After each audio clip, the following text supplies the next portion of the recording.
ఈరోజు నేను మీ అందరికీ సిజర్ సాను పట్టించే పద్ధతి చెప్పబోతున్నాను.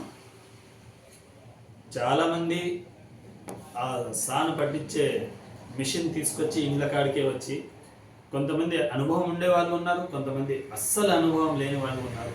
అలాంటి వాళ్ళు వచ్చి ఇంటికాడికి వచ్చి మేము సాను పడతాము అనేసి కత్తెరని ఒక్క రూపాయికి పనికి రాకుండా చేసేసి ఇచ్చేసి వెళ్ళిపోతారండి.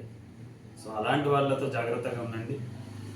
ఇలాంటి సీజర్లను ఎక్కడ సాన్ పట్టించాలి, ఎటువైపు సాన్ పట్టించకూడదు అనేది ఈరోజు నేను మీకు ఫ్రెండ్స్, ఈ ఇన్సైడ్ లోపల సైడ్ అనేది ఎప్పుడు సాన్ పట్టియకూడదు.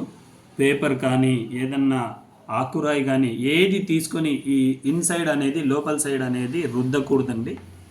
ఎప్పుడు మనం సాన్ పట్టించినా ఈ పై భాగానే పట్టించాలి. అప్పుడు మన కత్తెర అనేది నీట్గా ఉంటుంది.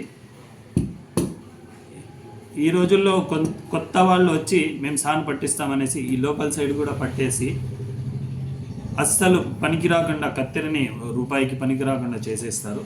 సో మీరు అలాంటి వాళ్ళతో జాగ్రత్తగా ఉండండి. సాన్ పట్టిస్తే ఈ పై భాగానే పట్టించాలి. ఈ పై భాగానే అనేది సాన అనేది పట్టించాలండి. సో ఫ్రెండ్స్, జాగ్రత్తగా ఉండండి. మీ కత్తెరలను, మీ డబ్బులను వేస్ట్ చేసుకోకండి. ఒక అడుగు లేట్ అయినా బాగా అనుభవం ఉండే వాళ్ళ దగ్గర సాన అనేది పట్టించండి. లేదంటే మెకానిక్ దగ్గరికే వెళ్ళి మీరు సాన పట్టించండి. కత్తెర అనేది లైఫ్ వస్తుంది.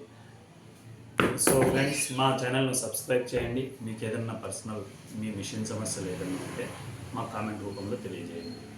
Bye friends.